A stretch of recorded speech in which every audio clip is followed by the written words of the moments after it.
राधे राधे, जय श्री कृष्णा।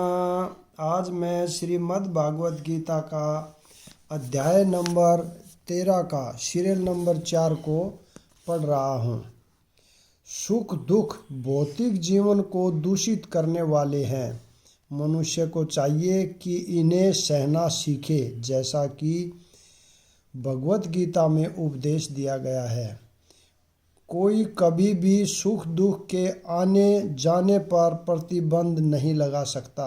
अतः मनुष्य को चाहिए कि भौतिकवादी जीवन शैली से अपने को विलग कर ले और दोनों ही दशाओं में समभाव बनाए रहें।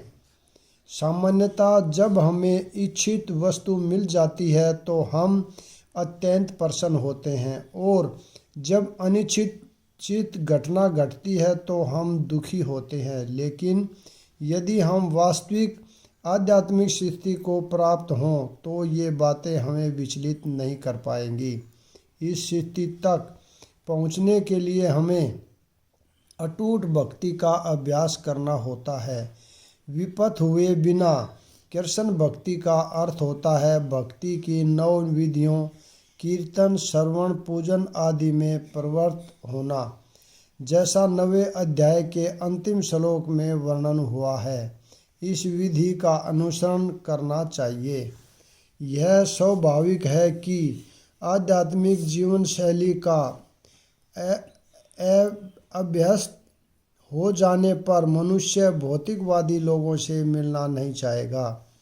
इससे उसे हानि पहुंच सकती है। मनुष्य को चाहिए कि वह यह परीक्षा करके देख ले कि वह अवांछित संगति के बिना एकांतवास करने में कहाँ तक सक्षम है।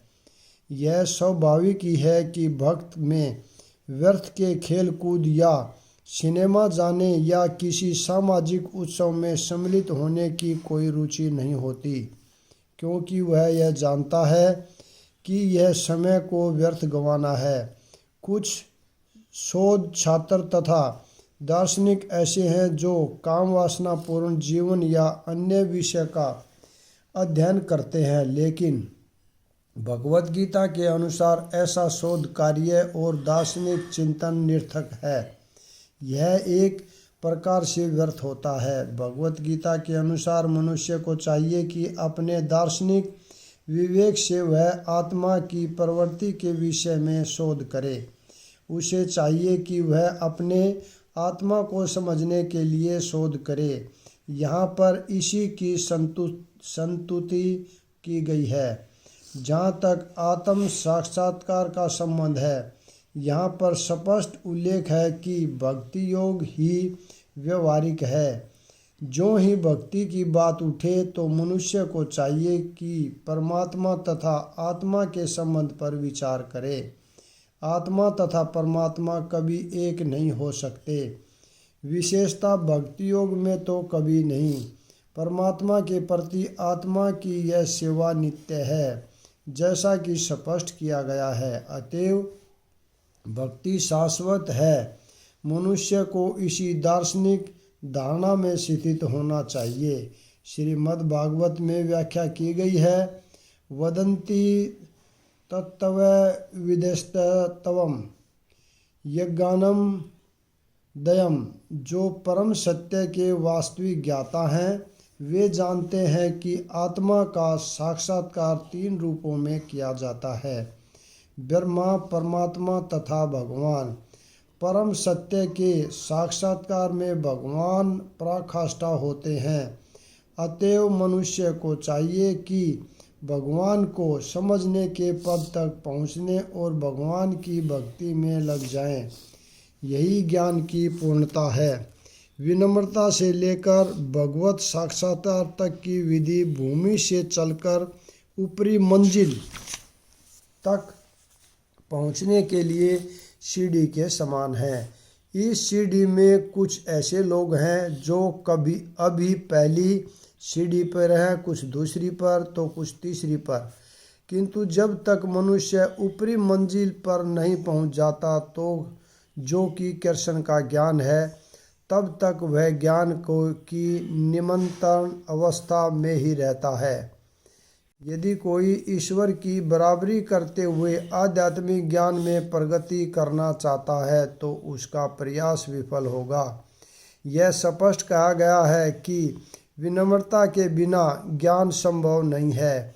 अपने को ईश्वर समझना सर्वाधिक गर्व है। यद्यपि जीव सदैव प्रकृति के कठोर नियमों द्वारा ठुकराया जाता है, फिर भी वह अज्ञान के कारण सोचता है कि मैं ईश्वर हूँ। ज्ञान का शुभारंभ अमानित्व या विनम्रता से होता है। मनुष्य को विनम्र होना चाहिए। परमेश्वर के प्रति विद्रोह के कारण ही मनुष्य प्रकृति के अधीन हो जाता है। मनुष्य को इस सच्चाई को जानना और इससे विश्वस्त होना चाहिए। अब मैं तुम्हें ध्येय के विषय में बतलाऊंगा, जिसे जानकर तुम नित्य ब्रह्मा का आस्वादन कर सकोगे। यह ब्रह्मा या आत्मा जो अनादि है और मेरे अधीन है, इस भौतिक जगत के कार्य कारण से परे स्थित है। भगवान ने क्षेत्र तथा क्षेत्रज्ञ की व्याख्या की है। उन्होंने क्षेत्रज्ञ को जानने की विधि की भी व्याख्या की। अब वे ध्येय के विषय में बता रहे हैं। पहले आत्मा के विषय में, फिर परमात्मा के विषय में। ज्ञाता अर्थात आत्मा तथा परमात्मा दोनों ही के ज्ञान से मनुष्य जीवन अमृत का आस्वादन कर सकता है। जैसा कि द्वितीय अध्याय में कहा गया है, जीव नित्य है, इसकी भी यहाँ पुष्टि हुई है। जीव के उत्पन्न होने की कोई निश्चित तिथि नहीं है, न ही कोई परमेश्वर से जीवात्मा के प्राकट्य का इतिहास बता सकता है। अतएव वह अनादि है। इसकी पुष्टि वैदिक साहित्य से होती है। न जायते मृत्यन्ते व विपसिचते। शरीर का ज्ञाता न तो कभी उत्पन्न होता है और न मरता है, वह ज्ञान से पूर्ण होता है। वैदिक साहित्य में भी परमेश्वर को परमात्मा रूप में प्रधान क्षेत्रज्ञ पति गुणेश शरीर का मुख्य ज्ञाता तथा प्रकृति के गुणों का स्वामी कहा गया है। समर्थी वचन है, दास भूतो हरेरेव नान्य सेव कदाचन। जीवात्माएं सदा भगवान की सेवा में लगी रहती हैं।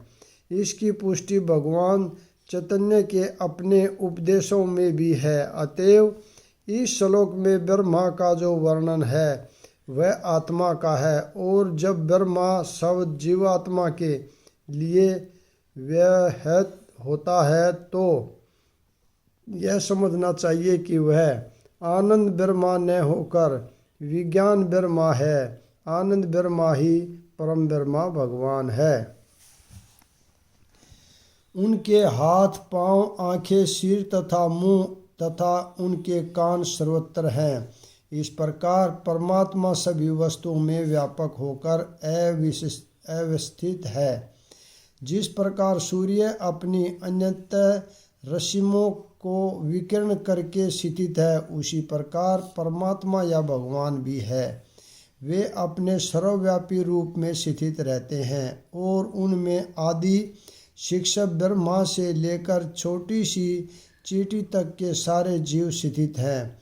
उनके अनंत सिर, हाथ, पांव तथा नेत्र हैं और अनंत जीव है। ये सभी परमात्मा में ही स्थित हैं। अतएव परमात्मा सर्वव्यापक है, लेकिन आत्मा यह नहीं कह सकता कि उसके हाथ, पांव तथा नेत्र चारों दिशाएं में हैं। यह संभव नहीं है। यदि वह अज्ञान के कारण यह सोचता है कि उसे उसका ज्ञान नहीं है कि उसके हाथ तथा पैर चतुर्दिक प्रसरित हैं, किंतु समुचित ज्ञान होने पर वह ऐसी स्थिति में आ जाएगा तो उसका ऐसा सोचना उल्टा है। इसका अर्थ यही होता है कि प्रकृति द्वारा बंद होने के कारण आत्मा परम नहीं है। परमात्मा आत्मा से भिन्न है। परमात्मा अपना हाथ असीम दूरी तक फैला सकता है, किंतु आत्मा ऐसा नहीं कर सकता। भगवत गीता में भगवान कहते हैं कि यदि कोई उन्हें पत्र, पुष्प या जल अर्पित करता है तो वे उसे स्वीकार करते हैं। यदि भगवान दूर होते तो फिर इन वस्तुओं को वे कैसे स्वीकार कर पाते। तो भी वे किसी के द्वारा अर्पित कोई भी वस्तु अपना हाथ फैलाकर ग्रहण कर सकते हैं। यही उनकी शक्तिमता है। धर्म संहिता में कहा गया है, यद्यपि वे अपने दिव्य लोक में लीलारत रहते हैं, फिर भी वे सर्वव्यापी हैं। आत्मा ऐसा घोषित नहीं कर सकता कि वह सर्वव्यापक है। अतएव इस श्लोक में आत्मा नहीं अपितु परमात्मा या भगवान का वर्णन हुआ है। परमात्मा समस्त इंद्रियों के मूल स्रोत हैं, फिर भी वे इंद्रियों से रहित हैं। वे समस्त जीवों के पालनकर्ता होकर भी अनासक्त हैं। वे प्रकृति के गुणों से परे हैं, फिर भी वे भौतिक प्रकृति के समस्त गुणों के स्वामी हैं। तात्पर्य, यद्यपि परमेश्वर समस्त जीवों की समस्त इंद्रियों के स्रोत हैं, फिर भी जीवों की तरह उनके भौतिक इंद्रियां नहीं होती। वास्तव में जीवों में आध्यात्मिक इंद्रियां होती हैं, लेकिन बंध जीवन में वे भौतिक तत्वों से आच्छादित रहती हैं। अतएव इंद्रिय कार्यों का प्राकट्य पदार्थ द्वारा होता है। परमेश्वर की इंद्रियां इस तरह आच्छादित नहीं रहती। उनकी इंद्रियां दिव्य होती हैं, अतएव निर्गुण कहलाती हैं। गुण का अर्थ है भौतिक गुण, लेकिन उनकी इंद्रियां भौतिक आवरण से रहित होती हैं। यह समझ लेना चाहिए कि उनकी इंद्रियां हमारी इंद्रियों जैसी नहीं होती। यद्यपि वे हमारे समस्त इंद्रिय कार्यों के स्रोत हैं, लेकिन उनकी इंद्रियां दिव्य होती है, जो कलमश रहित होती हैं। उनकी बड़ी ही सुंदर व्याख्या श्वेताश्वतर उपनिषद में अपाणिवादोपादों जमनो घृता श्लोक में हुई है। भगवान के हाथ भौतिक कलमशों से ग्रस्त नहीं होते, अतएव उन्हें जो कुछ अर्पित किया जाता है उसे वे अपने हाथों से ग्रहण करते हैं। बद्ध जीव तथा परमात्मा में यही अंतर है। उनके भौतिक नेत्र नहीं होते, फिर भी उनके नेत्र होते हैं, अन्यथा वे कैसे देख सकते हैं। वे सब कुछ देखते हैं, भूत, वर्तमान तथा भविष्य। वे जीवों के हृदय में वास करते हैं और वे जानते हैं कि भूतकाल में हमने क्या किया, अब क्या हो रहा है और भविष्य में क्या होने वाला है। इसकी पुष्टि भगवत गीता में हुई है। वे सब कुछ जानते हैं, किंतु उन्हें कोई नहीं जानता। कहा जाता है कि परमेश्वर के हमारे जैसे पाँव नहीं हैं, लेकिन वे आकाश में विचरण कर सकते हैं, क्योंकि उनके आध्यात्मिक पाँव होते हैं। दूसरे शब्दों में भगवान निराकार नहीं है। उनके अपने नेत्र, पाँव, हाथ सभी कुछ होते हैं, और चूंकि हम सभी परमेश्वर के अंश हैं, अतएव हमारे पास भी ये सारी वस्तुएं होती हैं, लेकिन उनके हाथ, पाँव, नेत्र तथा अन्य इंद्रियां प्रकृति द्वारा कलमशग्रस्त नहीं होती। यहाँ पर मैं विराम देता हूँ। अगला भाग कल पढ़ेंगे। राधे राधे। जय श्री कृष्णा।